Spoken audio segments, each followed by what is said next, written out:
Jake Morrison walked through the red forest with his scanner in hand, searching for anything worth selling on the black market, and the trees on Valdris Prime grew tall and twisted with bark that glowed faintly in the darkness, and he had been hiding on this planet for 3 years now, ever since he ran away from the war against the alien empire. The forest made strange sounds at night, and Jake had learned to ignore most of them. But tonight something felt different, and his military training told him to stay alert, even though he was no longer a soldier, and he moved quietly between the massive tree roots that rose from the ground like walls.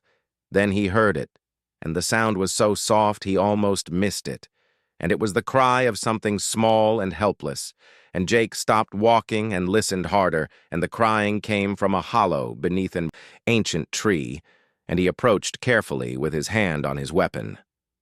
What Jake found made him freeze in shock, and there, in the hollow wrapped in silver cloth, was a baby, and the infant had pointed ears and pale skin that glowed with strange markings, and Jake knew immediately what she was because he had fought against her people for 2 years before deserting the baby was a Theri, and her people called themselves the superior race, and they had been conquering human colonies for decades.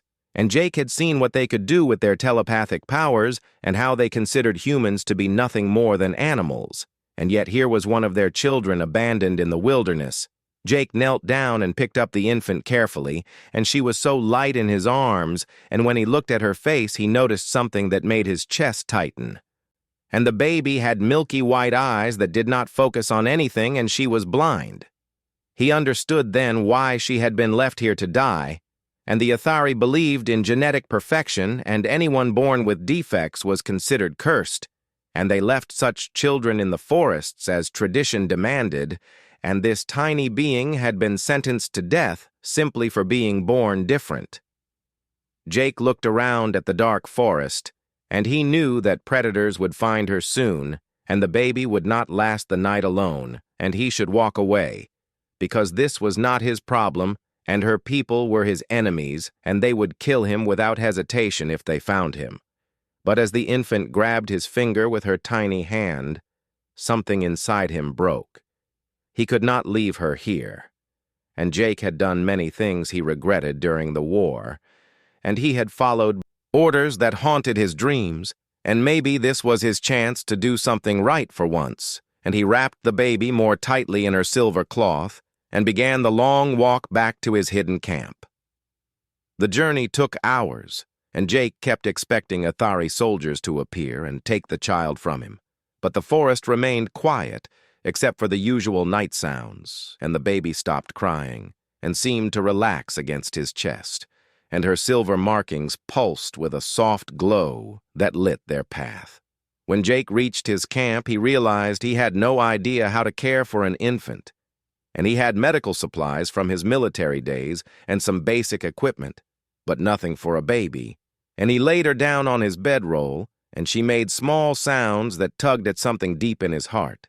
Jake spent the next few hours figuring out how to feed her, and he modified a water tube to work as a bottle and mixed nutrient paste that his scanner said should be safe for Etheri biology, and the baby ate hungrily and then fell asleep, and Jake sat watching her and wondering what he had gotten himself into. He named her Luna because of the way her markings glowed like moonlight, and over the following days Jake learned how to care for her, and he changed her wrappings and fed her and talked to her even though she could not understand his words yet. And Luna seemed to sense his presence and would calm down when he held her. Jake noticed strange things happening around the camp, and predators that usually prowled nearby now kept their distance, and plants seemed to grow faster near where Luna slept. And sometimes Jake could swear he heard music on the wind, but when he listened closely, there was nothing. 2 weeks after finding Luna, Jake discovered something in the wrappings she had been abandoned in, and hidden in the folds of silver cloth was a message written in dried blood, and the words were in the Athari language. But Jake had learned enough during the war to translate them, and what he read made his blood run cold. The message said the blind one must not survive, and it was signed with a symbol Jake recognized as belonging to the Ithari royal house, and someone high up in their empire wanted this baby dead, and they had gone through the trouble of marking her for death. Jake burned the cloth that night and kept only the message as evidence, and he looked at Luna, sleeping peacefully, and wondered what made her so dangerous that her own people would go to such lengths, and she was just a baby and blind at that. And yet someone feared her enough to demand her execution. The next morning, Jake decided to explore the area where he had found Luna, and he left her sleeping in a secure shelter with alarms around it, and he made his way back to the hollow beneath the ancient tree. And what he found there changed everything. There had been a settlement nearby, and Jake discovered the ruins of Ithari buildings burned and destroyed, and bodies lay scattered everywhere. And they had all been killed in the same way, with precise cuts that spoke of ritual execution, and the victims were all civilians, mostly women and children. Jake searched through the ruins and found evidence that this had been a community of outcast Ithari, and people who had rejected the empire and lived in peace away from the war, and someone had slaughtered them all. And Jake understood now that Luna had been the only survivor. He found more messages carved into walls, and they spoke of ancient powers and old songs and the return of the Dragon Queen, and Jake did not understand what it meant, but clearly the Ithari Empire did, and they had wiped out an entire village to prevent something. When Jake returned to camp, he found Luna awake and reaching toward him with her small hands, and he picked her up, and she made happy sounds and pressed her face against his shoulder.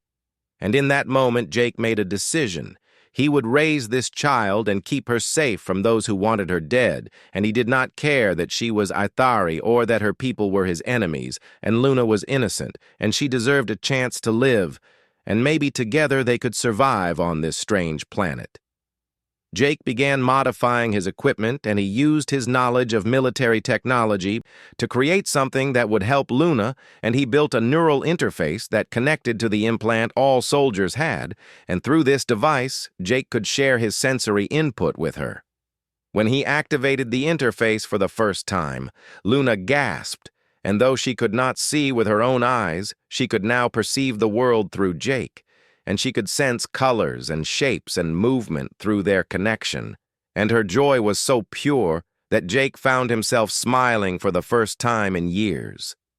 The months passed, and Luna grew stronger, and Jake taught her everything he knew, and he showed her the forest through their shared link, and explained how things worked, and Luna learned quickly, and she began making sounds that would eventually become words.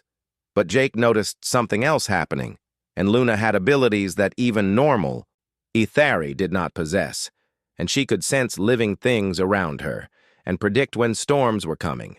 And sometimes Jake swore she was listening to something he could not hear, and she would tilt her head and smile as if hearing beautiful music. One night, Jake woke to find Luna standing at the edge of camp, and she was only 2 years old, but she moved with strange grace, and she was facing the forest and humming a melody Jake had never taught her. And when he approached, he heard it too, and the forest was singing. The trees themselves seemed to vibrate with sound, and it was not music in any normal sense, but rather a deep resonance that Jake felt in his bones, and Luna was somehow connected to it. And she turned to him, and even though she could not see his face, she smiled and reached for his hand. Jake realized then that Luna was special in ways he could not fully understand, and whatever ancient power the Ithari Empire feared, it lived within this small blind girl, and she was just learning to access it, and the thought both excited and terrified him. He held Luna close and promised her that he would always protect her, and no matter what came, they would face it together. And Luna hugged him back and whispered a word she had just learned, and it was the only word that mattered. She called him Papa, and Jake felt tears on his face.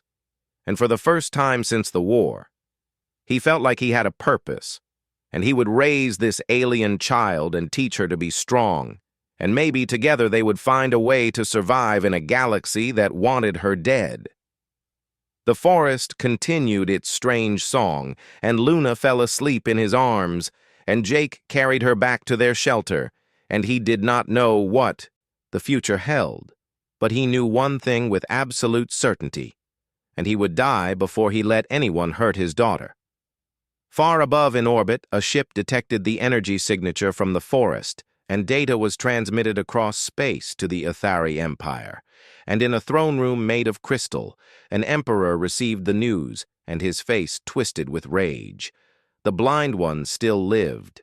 12 years had passed since Jake found Luna in the forest, and the small blind infant had grown into a young woman with abilities that amazed him every day. And Luna moved through the trees with impossible grace, using sounds and heat, and something else Jake could not explain to navigate the world. Jake had taught her everything he knew about survival and combat and medicine, and Luna absorbed it all like a sponge, and she combined his human techniques with her natural Athari gifts to create something unique, and she could hear heartbeats from 50 meters away and sense body heat through walls, and the forest itself seemed to speak to her in ways Jake still did not fully understand. They lived in a hidden valley where Jake had built a proper shelter over the years, and Luna helped him grow food and maintain their equipment, and she was happy. Despite never seeing the world with her own eyes, and the neural link Jake created let her experience his vision, but Luna had learned to rely on her own senses more and more. One morning, Luna told Jake she heard something in the deep caves to the north, and she said it was calling to her, and the sound was like the old songs she sometimes heard from the forest, but different and more desperate, and Jake did not like the idea of exploring unknown caves. But Luna was insistent. They packed supplies and made the journey together, and Jake carried weapons while Luna walked ahead, sensing the path, and the caves went deep into the mountain, and the air grew hot and sulphurous, and strange crystals glowed on the walls, providing dim light. Luna stopped suddenly and tilted her head, and she told Jake something was dying ahead, and something ancient and important, and they moved forward carefully and emerged into a vast cavern, and what they found there took Jake breath away. In the center of the cavern lay a creature from legends, and it was a dragon, and its scales were deep red and black, and it was barely breathing, and around it lay shattered eggs, and Jake realized this had been a nesting site, and something had destroyed all but one egg. Luna walked forward without fear, and she knelt beside the dying dragon and placed her hands on its massive head. And Jake watched in amazement as the dragon opened one golden eye and looked at the blind girl, and something passed between them. And Jake felt it, even through their neural link. The dragon made a sound, and it was not quite speech, but Jake understood the meaning, and it was gratitude and farewell. And the great creature was the last of its kind, and it had protected its final egg for centuries waiting for the right one to come, and now that one had arrived and it could rest, Luna turned to Jake and told him to find the egg, and Jake searched the cavern and discovered it hidden in a hollow, and the egg was the size of his torso and covered in cracks, and he could see movement inside, and he carried it back to Luna carefully.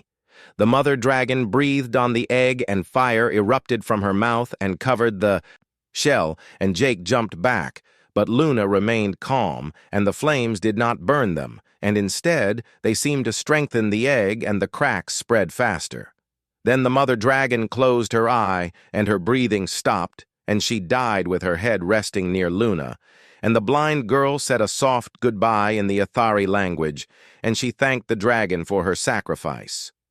The egg shattered, and a small dragon emerged, and it was no bigger than a cat, and covered in wet scales that gleamed red and gold. And it opened its eyes and looked directly at Luna, and made a chirping sound, and Luna laughed and picked it up gently. Jake watched as something incredible happened, and a connection formed between Luna and the hatchling, and it was visible as threads of light that wove between them, and suddenly Jake could feel what they both felt through his neural link. And the dragon could see, and Luna could see through the dragon eyes. Luna gasped, and tears ran down her face, and for the first time in her life she could truly see. And not through Jake borrowed vision, but through eyes that belonged to a creature bonded to her soul. And she looked around the cavern in wonder, and the dragon chirped happily. Jake asked what she would name it, and Luna smiled and said Ember, because the dragon was born from fire and would light her way through darkness, and Ember climbed onto Luna's shoulder and wrapped around her neck like a scarf, and the bond between them grew stronger with each passing moment. They returned to their valley, and over the following weeks, Ember grew at an impossible rate, and within a month the dragon was the size of a large dog, and within 3 months it could fly and carry Luna on short flights, and Jake realized the bond with Luna was accelerating Ember growth in ways that should not be possible. Luna spent hours flying with Ember and experiencing the world through dragon eyes, and she saw the red forests and the purple sky and the silver rivers, and she cried often from the beauty of it all, and Jake understood that she was seeing her home for the first time. But their peace did not last, and one day Jake's scanner picked up a ship landing near the valley, and he told Luna to hide with Ember while he investigated, and Luna reluctantly agreed and took the dragon to a cave they had prepared for emergencies. Jake approached the landing site carefully and found a human research vessel, and scientists were setting up equipment and studying the planet energy signatures, and Jake considered leaving them alone, but then he heard a voice. He recognized Dr. Maya Collins was directing the research team, and Jake had served with her brother during the war, and she had been a military scientist before going civilian, and Jake knew she would recognize him if she saw him. He tried to retreat, but Maya spotted him and called out his name, and Jake cursed and turned to face her, and Maya's face went pale, and she whispered that he was supposed to be dead, and Jake told her that was the idea. Maya demanded to know what he was doing here, and Jake gave her a short version and said he was hiding from the war, and Maya looked at him with suspicion and told him the war had gotten worse, and the Athari Empire was conquering human colonies faster than ever. She said they were searching for something, and ancient weapons called Void Singers that could amplify Athari mental powers to godlike levels, and the Empire believed these weapons were hidden on worlds like Valdris Prime, and Maya team was trying to find them first. Jake felt ice in his stomach, and he asked if the Ithari knew about this planet, and Maya said yes. And in fact, they had detected strange energy readings from this region, and warships were probably on their way, and Jake had to leave now. But Jake could not leave, and he had Luna and Ember to protect, and he made a decision and told Maya the truth, and he brought her to the hidden valley and introduced her to Luna.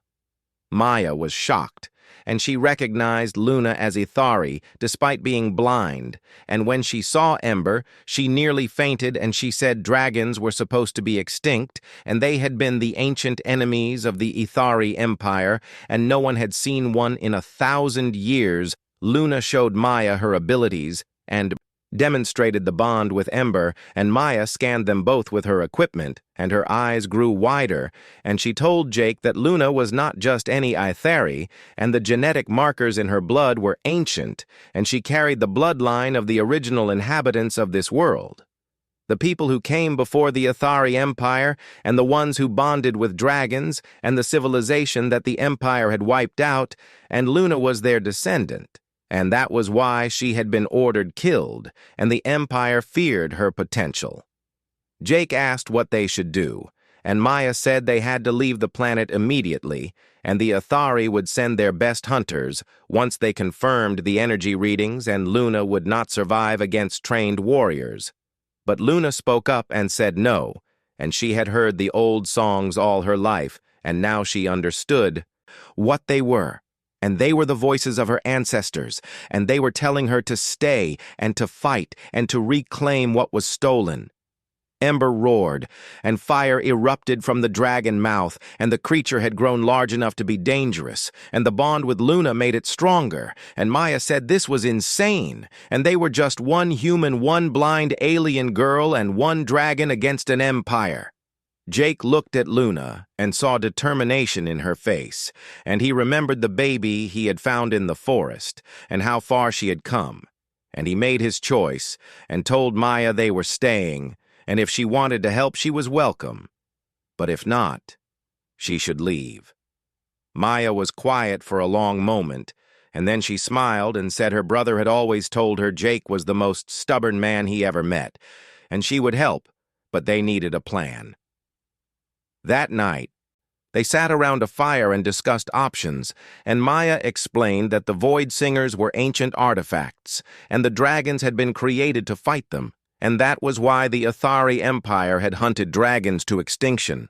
And now Ember was the last one Luna said she could hear where the nearest Void Singer was hidden, and it called to her through the old songs, and it was buried deep beneath the planet's surface in a temple. And if the Empire found it first, they would use it to destroy humanity.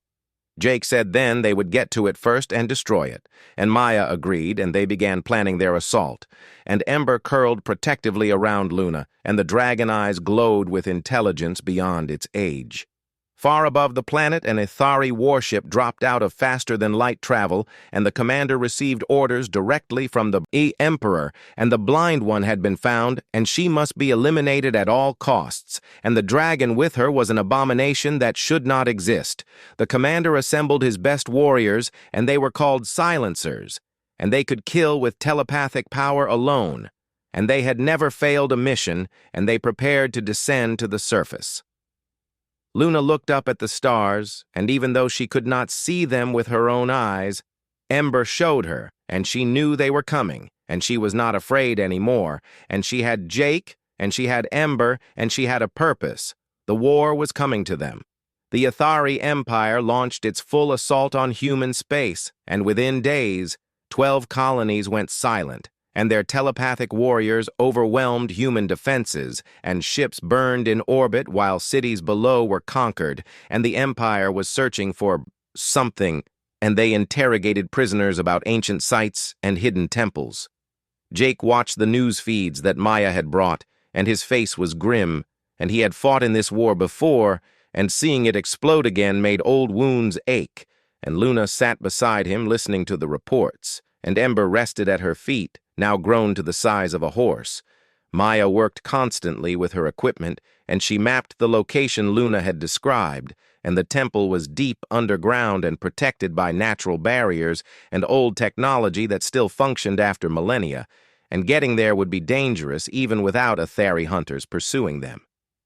The Silencers arrived on the third day, and Jake felt them before he saw them, and it was like pressure in his skull and a coldness that made his bones ache, and he shouted a warning, and Luna and Ember took to the sky while Jake and Maya grabbed weapons.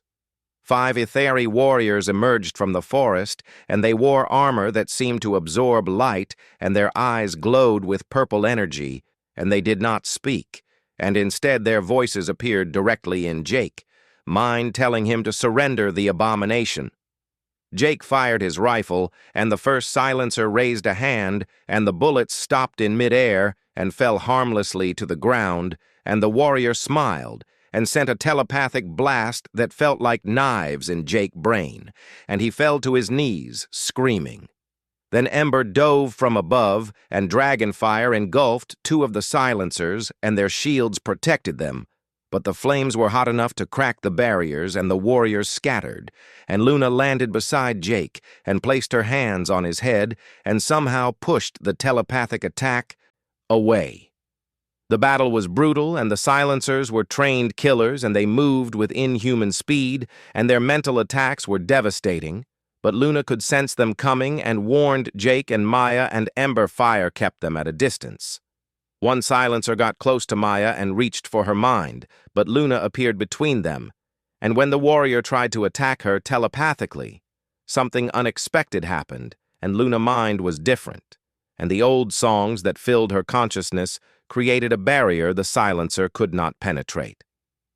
The warrior hesitated, and in that moment Jake put 3 rounds through the gap in the armor, and the Silencer fell, and the others retreated to regroup, and they had not expected resistance, and certainly not from a blind Athari girl and a dragon. The lead Silencer spoke aloud this time, and her voice was cold, and she said Luna was an affront to the Empire, and her bloodline should have been erased, and the dragons were weapons that nearly destroyed the Athari ancestors, and they would not allow history to repeat.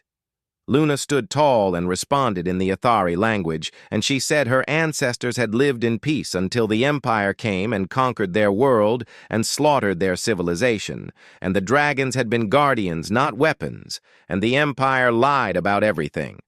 The silencer laughed and said history was written by victors, and the weak deserved to be dominated, and Luna and her human pets would die here, and the Void Singer would belong to the Empire.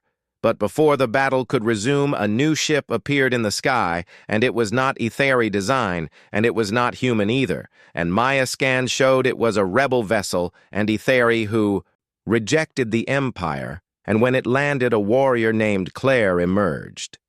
Claire looked at Luna with wonder, and she knelt before the blind girl and said, "The old bloodline still lived, and the prophecy was true, and there were others who remembered the truth, and who wanted to stop the Empire genocide." The silencers attacked again, and now Claire joined the fight, and her skills matched theirs, and Ember had grown even larger from the battle, and dragonfire was their greatest weapon, and together they drove the hunters back. One silencer fell to Ember Claws, and another to Jake Rifle, and the remaining three retreated and called for reinforcements, and Claire said they had to move now and get to the Void Singer before the Empire brought an army. They gathered supplies, and Claire brought weapons from her ship and explosives that could destroy the artifact, and Maya transferred all her data to portable drives, and they prepared for the journey underground. Luna stood at the valley edge and looked back at the home she had known for 12 years, and Jake put a hand on her shoulder and told her they would return, and Luna nodded and climbed onto Ember back, and the dragon spread wings that now spanned 20 meters. The journey to the temple entrance took 2 days, and they traveled through dangerous terrain and avoided Ethari patrols. And Claire explained that the Empire had found 2 other Void Singers on different worlds, and their Emperor was using them to enhance his powers, and he was becoming unstoppable. She said the rebel Ethari numbered in the thousands now, and they were scattered across the Empire, and they leaked information to human forces and sabotaged military operations, but they could not stand openly against the Emperor and his enhanced abilities. Jake asked why Claire people rebelled, and she said some Ethari remembered the truth, and they knew the Empire was built on lies and conquest, and they wanted peace. But the Emperor system demanded genetic perfection and constant expansion, and those who questioned were eliminated. Luna listened to the old songs as they traveled, and she said the voices were getting stronger, and they were guiding her to the temple and warning her of danger, and the Void Singer was active even after all this time, and it was corrupting the area around it.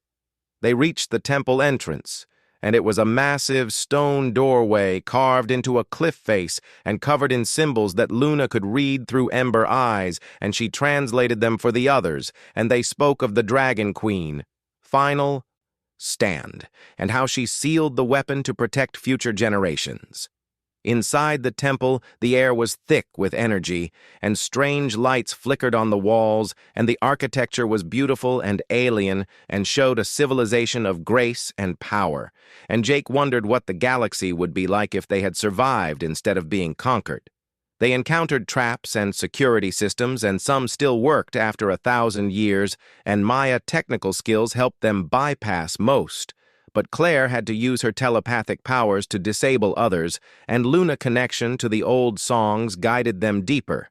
Jake felt the Void Singer before they saw it, and it was like standing near a nuclear reactor, and his skin tingled and his head ached, and the artifact sat on a pedestal in a vast chamber, and it was a crystalline structure that pulsed with dark energy. Luna approached it slowly, and the old songs were screaming warnings, and she could feel the artifact trying to touch her mind and offering her power beyond imagination and the ability to crush the Empire and save humanity. Claire shouted to destroy it quickly and not to listen to its lies, but Luna was frozen, and the Void Singer showed her visions, and she saw herself wielding its power and leading armies and bringing peace through domination, and she saw the Emperor kneeling before her.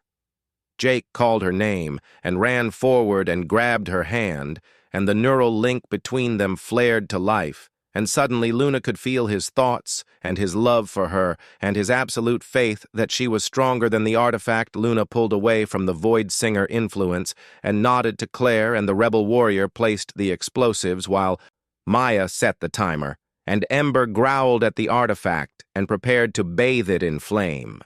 Then the wall exploded inward, and Ithari soldiers poured into the chamber, and leading them was a figure in golden armor. And Claire's face went pale, and she whispered that it was the Emperor himself, and he had come personally. The Emperor was tall and beautiful, in the way all Ithari were, and his eyes glowed with purple fire, and he held a staff that contained another Void Singer, and his power radiated outward like a physical force, and Jake felt his knees buckle. The Emperor spoke, and his voice echoed with unnatural resonance, and he said Luna was the last of the Dragon Queen line, and she would serve him or die, and the choice was hers. And he gestured, and Claire was lifted into the air, and her body locked in place by telepathic force. Luna felt rage, like she had never known, and the old song surged inside her, and she reached for the Void Singer on the pedestal, and Jake shouted no, but it was too late, and Luna's hands closed around the crystal. Power exploded through her, and Luna screamed as the artifact connected to her genetic code and recognized her bloodline and activated fully, and suddenly she could see everything. And not through Ember eyes, but through her own, and her blindness was burned away by raw energy.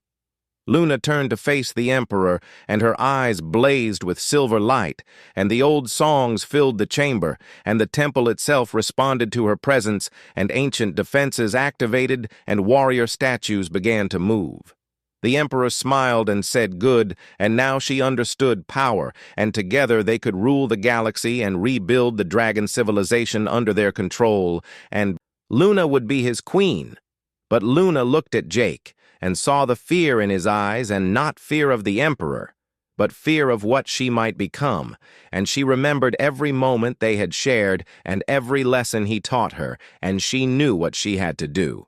Luna rejected the Void Singer, and she used its power to destroy itself, and the artifact shattered in her hands, and the backlash threw everyone backward, and the Emperor roared in rage and sent a telepathic blast that would have killed anyone else. But Luna had tasted the power and learned its secrets, and she raised a barrier of pure will and protected her friends, and Ember launched forward, and Dragonfire met Imperial Shield, and the chamber became a war zone. Jake recovered and fired at the Emperor guards, and Maya activated the explosives timer, and Claire broke free and attacked the Emperor from behind, and the battle was chaos and destruction. Luna felt the power fading from her body, and her sight was dimming and returning to blindness. But she had learned something crucial, and the Void Singers were just tools, and the real power came from the bond between dragon and rider. She called out to Ember, and the dragon responded, and their connection deepened beyond anything before, and suddenly Luna could see again through Ember, but it was different now, and clearer and stronger, and she and the dragon were truly one. Together, they attacked the Emperor, and dragon fire met Void Singer energy, and the collision rocked the temple, and Jake grabbed Maya, and they ran for the exit, and Claire followed, and the Emperor was forced to choose between pursuing them and saving himself. The temple began to collapse, and the explosives detonated, and the remaining Void Singer cracked and leaked energy, and the Emperor screamed in fury and teleported away in a flash of light, and his soldiers died in the collapse. Luna and Ember flew through falling debris and caught Jake and Maya and Claire and carried them to safety, and the temple imploded behind them and buried the weapon forever. They landed far from the destruction, and Luna collapsed, and the blindness returned fully now, and Jake held her while she cried, and she had seen the world with her own eyes for just moments, and now it was gone again. But Jake told her she was still the bravest person he knew, and sight or no sight, she had just defied an emperor and destroyed an ancient weapon and saved them all. Luna smiled and said she still had Ember, and together they could see anything, and the dragon nuzzled her gently. The war had truly begun. News of Luna victory spread through both human and rebel Ithari networks, and within weeks she became a symbol and the blind girl who defied the Emperor and destroyed a Void Singer, and people called her the Dragon Queen Reborn, and resistance forces rallied around her name. Jake hated the attention, and he wanted to keep Luna safe, but she refused to hide anymore, and she said her ancestors had died in silence, and she would not dishonor them by running. And Ember had grown massive now and could carry multiple people on flights that covered hundreds of kilometers. Claire brought more rebels to their cause, and the group grew to include Ithari warriors who rejected the Empire, and human soldiers who had lost everything to the war, and scientists like Maya who wanted to study the old civilization and learn how to fight the Void Singers. They established a base in the ruins of an ancient city, and the architecture showed the glory of the dragon-bonded civilization, and Luna walked through the streets with Ember, and she listened to the old songs, and they were stronger here, and they taught her things. She learned that the original dragon queens could connect with all living things and coordinate armies through pure thought, and they fought not with domination, but with unity. And each dragon rider was linked to their companions, and together they were unstoppable. Luna began training others, and she taught them to listen to the world around them, and some humans and rebel Ithari discovered they could hear faint echoes of the old songs, and bonds began forming between them and the planet itself. Jake watched Luna change, and she was no longer the child he raised, and she was becoming something greater, and the responsibility weighed on her. But she carried it with grace, and she still called him Papa, and that made everything worthwhile. The Empire struck back hard, and they attacked human colonies with renewed fury, and the Emperor personally led assaults wielding the 2 remaining Void Singers, and his power had grown to terrifying levels, and he could crush ships with thought alone and kill thousands. With a gesture, Maya analyzed reports. And she told Luna that the Emperor was searching for her, and he wanted to capture her alive and force her to activate the other Void Singers because only Luna bloodline could unlock their full potential. Claire revealed something that shook everyone, and she said the Emperor was Luna's uncle, and he was the last of the royal family that had betrayed the Dragon Queens and allied with the conquering Ithari. And he had helped destroy their own civilization in exchange for power. Luna asked if that was why she was abandoned, and Claire said yes, and Luna's mother had tried to protect her by leaving her in the forest and hoping the child would die quickly rather than be captured and used, and the message in blood had been a warning, not a command. Jake felt rage at learning this, and he asked where Luna's mother was now, and Claire's face was sad, and she said Arya had been executed years ago for treason after it was discovered she let her daughter live. Luna was quiet for a long time, and then she said her mother's sacrifice would not be wasted, and she would stop the Emperor and free both humans and Ithari from his tyranny. They planned an assault on the Ithari stronghold where the 3rd Void Singer was kept, and it was a fortress world with massive defenses, and Maya said it was suicide, but Luna insisted, and she said the old songs showed her a path. The fleet they assembled was small and desperate, and human warships that had survived the Empire attacks and rebel Ithari vessels that could barely fight, and a handful of converted cargo ships, and Jake commanded one of the ships, and he had returned to his soldier role because Luna needed him. The battle above the fortress world was brutal, and the Empire had hundreds of ships and advanced weapons, and the human rebel alliance should have been destroyed in minutes, but Luna did something no one expected. She connected with every pilot and soldier through the old songs, and suddenly they fought as one, and movements synchronized perfectly, and strategies flowed through shared consciousness, and they fought like the ancient dragon. Riders had ships danced through space in perfect formation, and weapons fire found targets with impossible accuracy, and the Empire forces were caught off guard by the coordination, and the rebels pushed through the defensive lines. Luna rode Ember down to the planet's surface with a strike team, and Jake led ground forces to support her, and Claire commanded the Ithari rebels, and Maya monitored everything from orbit and fed them tactical data. The fortress was massive and filled with elite guards and automated defenses, but Luna could sense them all through the old songs, and she guided her team around patrols and through weak points, and ember fire cleared paths when stealth failed. They reached the chamber where the Void Singer was kept, and it was guarded by the Emperor, most loyal warriors, and the lead guard stepped forward and removed her helmet, and Luna gasped. It was Arya, and she was alive, and her face was scarred, and her eyes were hard. But she was breathing, and Luna Mother had not been executed, but instead forced to serve and prove her loyalty. Arya looked at her daughter, and pain crossed her face, and she said Luna should not have come, and the Emperor had been waiting for this, and it was a trap. The walls fell away and revealed a massive arena, and the Emperor stood at the center holding his staff with 2 Void Singers embedded in it, and his smile was cruel, and he said finally the last Dragon Queen had come to him. Jake tried to reach Luna, but barriers rose up and separated the strike team, and Luna stood alone in the arena with only Ember beside her, and the Emperor began to speak. He told Luna that he had orchestrated everything, and he let her escape as an infant, and he allowed Jake to find her, and he permitted the rebels to grow strong, because he needed her to mature and develop her powers. The Emperor said he could not activate the final Void Singer alone, and he needed Luna bloodline and her connection to the old songs, and once all 3 artifacts were united, he would have the power to control every mind in the galaxy.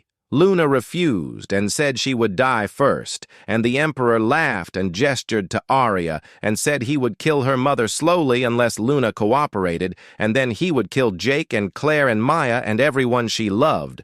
Arya looked at Luna and mouthed the words, "Do not listen," and the scarred warrior drew her weapon and attacked the Emperor, and her telepathic power surged, and she was strong despite years of torture. The Emperor was caught off guard, and Arya Blade struck his armor and cracked it, and she screamed for Luna to run. But the Emperor recovered, and his power lashed out, and Arya was thrown back and her body broken. Luna felt something snap inside her, and the old songs erupted from her soul, and power flooded through her and Ember, and the dragon grew even larger, and flames turned from red to white hot, and the arena shook. Jake and the others felt the surge of energy and the barriers holding them cracked, and they broke through and joined the fight, and the Emperor guards attacked, but they were overwhelmed by the fury of Luna allies. Luna reached for the 3rd Void Singer, and her hands closed around it, and the artifact recognized her and activated, and power beyond comprehension filled her, and she could see again, and not through Ember, but with vision that pierced all deception. She saw the Emperor true form, and he was ancient and corrupted by the Void Singers, and he had been using them for centuries, and they were destroying him from within, but he craved more power. Luna also saw the truth about the artifacts, and they were not weapons, but keys, and they opened doorways to the realm where dragon spirits dwelled, and the ancient dragon queens had sealed them to prevent abuse. The Emperor attacked with the full force of 2 Void Singers and tried to dominate Luna Mind and take control of her body, but Luna had something he did not, and she had love and loyalty and bonds forged in fire. She called out through the old songs, and every rebel heard her, and every human who had learned to listen, and they all answered, and their combined will flowed into Luna, and she became a conduit for thousands of minds united in purpose. The Emperor power shattered against this unity, and Luna used the 3rd Void Singer to open the doorway, and dragon spirits poured through. And they were the consciousness of every dragon that ever lived, and they recognized Luna as the true heir. Ember merged with the spirit dragons and became something magnificent, and Luna rode the transformed dragon, and together they struck the Emperor, and his stolen power was stripped away, and the 2 Void Singers he carried cracked and failed.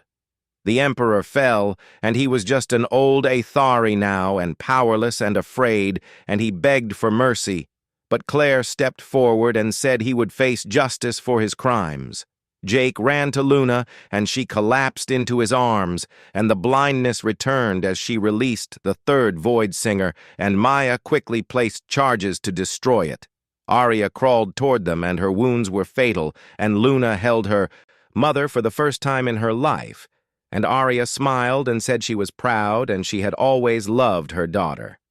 Arya died in Luna's arms, and the fortress began to collapse as the Void Singer exploded, and Jake carried Luna to safety, while Ember shielded them and the Empire stronghold fell.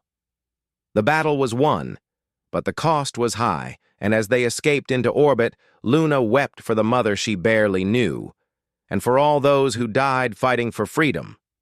But something had changed, and Luna's connection to the old songs was permanent now.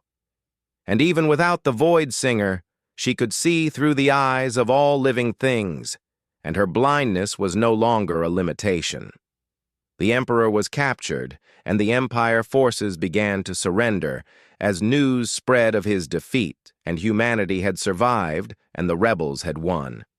Luna stood on the bridge of their flagship and looked at the stars through Ember vision and through the vision of 1,000 other creatures, and she knew the war was not over, but they had won the most important battle. Jake stood beside her and asked what came next, and Luna smiled and said they would build something new and better than what came before. The galaxy was changing. The war reached its final stage, and the remaining Empire loyalists retreated to their throne world, and it was a planet of crystal spires and ancient power, and the last two Void Singers were there, and the Emperor's successor vowed to use them. Even if it destroyed everything, Luna knew the old songs were calling her to one final confrontation, and she gathered the Allied fleet, and it was larger now. And species that had been conquered by the Empire joined the cause, and they brought ships and weapons, and Hope Jake prepared for battle, and he was tired and scarred, but he refused to leave Luna's side, and he had raised her from infancy, and he would see this through to the end. And Maya worked on new weapons based on ancient technology, and Claire commanded the rebel Ithari forces. Ember had become something beyond a normal dragon, and the spirit merge had left permanent changes, and the dragon could phase between physical and energy form and see across dimensions. And Luna's bond with Ember was so deep they were practically one being. They jumped to the throne world, and the battle began immediately. And Empire ships were few but powerful, and they had weapons that tore through space itself, and the Allied fleet took heavy losses, but pressed forward. Luna led the assault on the planet's surface, and she rode Ember through defensive fire and landed at the palace gates, and the enemy threw everything at them. But Dragonfire and Luna's connection to all living things made her unstoppable. Inside the palace, they fought through corridors filled with traps and guards, and Jake was hit by enemy fire, and the wound was bad. And Luna felt his pain through their neural link, and terror gripped her.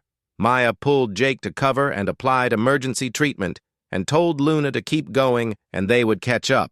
But Luna hesitated, and Jake grabbed her hand and said, "Finish this, and he would be fine." Luna pushed forward with Ember and Claire and a handful of warriors, and they reached the throne room, and there stood the new Emperor, and he was young and desperate, and he held both remaining Void Singers. He screamed that Luna had destroyed everything, and the Empire was order and peace, and humanity was chaos, and she had doomed the galaxy, and he activated both artifacts at once. Power exploded outward, and the throne room cracked, and reality itself seemed to bend, and the Emperor rose into the air, and his body glowed with terrible energy, and he reached out to crush Luna's mind. But Luna had learned from her first encounter with a Void Singer, and she did not fight the power, and instead she embraced it, and reached back and touched the Emperor consciousness. She showed him the truth and the memories of the dragon civilization, and how they lived in harmony, and how the Empire had lied about everything, and the conquered people had not been primitive, but advanced and peaceful. The Emperor saw his ancestors' crimes, and the weight of it broke something in him, and he screamed and tried to pull away. But Luna held on, and she pulled him into the old songs. Together, They heard the voices of all who had died and all who had suffered, and the Emperor began to weep, and his grip on the Void Singers weakened. Luna made her choice, and she could have used this moment to destroy him, but instead she offered mercy, and she said they could end the cycle of violence and build something new. The Emperor looked at her and saw a blind girl who had every reason to hate, and yet offered forgiveness, and it shattered his resolve, and he released the Void Singers and fell to his knees. But the artifacts were not done, and without a master to control them, they began to destabilize, and Maya's voice crackled over the radio and warned that both Void Singers were going to explode and the blast would destroy the planet. Luna knew what had to do, and she called out through the old songs, and every dragon spirit answered, and they poured through Ember and filled the throne room with ancient power. Luna asked them for one final gift, and she asked them to help her rewrite the song itself, and the dragons understood, and they merged with the Void Singers. The artifacts transformed, and instead of weapons of domination, they became beacons of connection, and the energy that would have destroyed everything instead spread outward as waves of consciousness. Every being in the system felt it, and humans and Ithari and all other species were touched by the song, and for a brief moment they were all connected and understood each other perfectly. Prejudice and hatred melted away in the face of shared experience, and Empire soldiers looked at their enemies and saw people not different from themselves, and the fighting stopped. Luna felt the dragons completing their task, and she knew they were fading and becoming one with the fabric of space itself, and they were content because they had fulfilled their final purpose. As the dragons faded, they gave Luna one last gift, and they healed her eyes and restored her sight completely, and not through ember or any bond, but true natural vision. Luna gasped as colors and shapes filled her perception for the first time in her life, and she could see the throne room and the fallen emperor, and Claire standing guard, and Ember looking at her with love. She ran from the palace and found Jake and Maya, and he was pale from blood loss but alive, and Luna saw his face clearly for the first time, and she cried and hugged him, and Jake smiled and said it was about time she could see how handsome he was.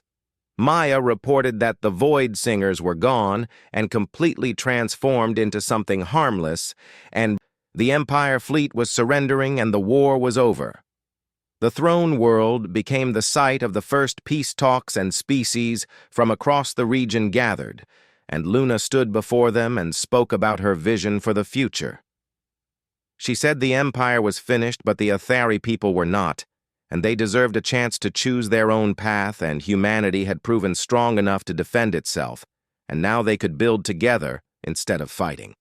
Claire stepped forward and announced that the rebel Ithari would form a new government and reject the old ways and embrace equality and cooperation, and thousands of her people stood with her. The former emperor was put on trial, and he accepted his punishment and chose to spend his life helping rebuild what was destroyed, and he worked alongside his former enemies and slowly found redemption.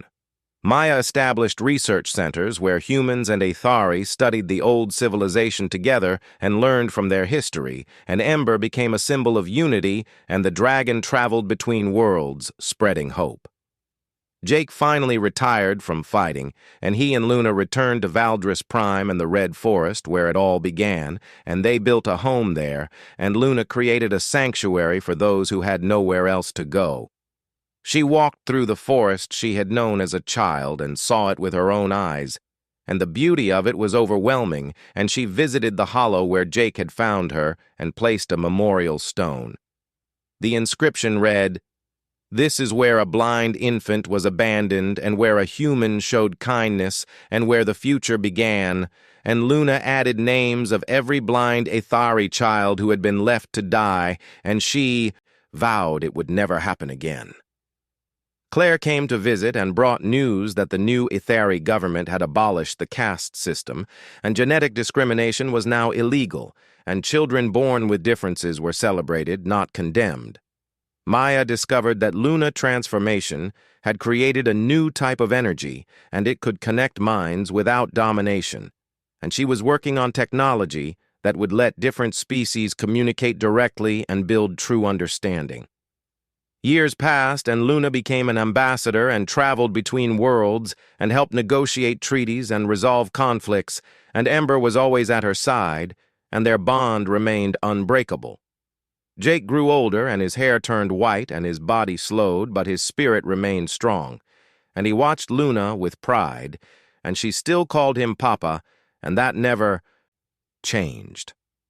One evening they sat together watching the sun set over the red forest, and Jake asked if Luna ever regretted the path her life had taken, and she said never, because every moment led her here. She said being abandoned had seemed like a curse, but it gave her Jake, and he gave her love, and that love spread outward and changed the galaxy. Jake smiled and said he was just a drifter who found a baby, and Luna laughed and said he was the man who became her sight when she had none, and taught her to see the world with more than eyes. Ember curled around them both, and the dragon hummed with contentment, and the old song still whispered on the wind. But they were peaceful now, and spoke of hope instead of warning. Luna looked up at the stars and saw ships from a dozen species traveling in harmony, and she knew the work was not finished, and there would always be challenges, but they had proven change was possible.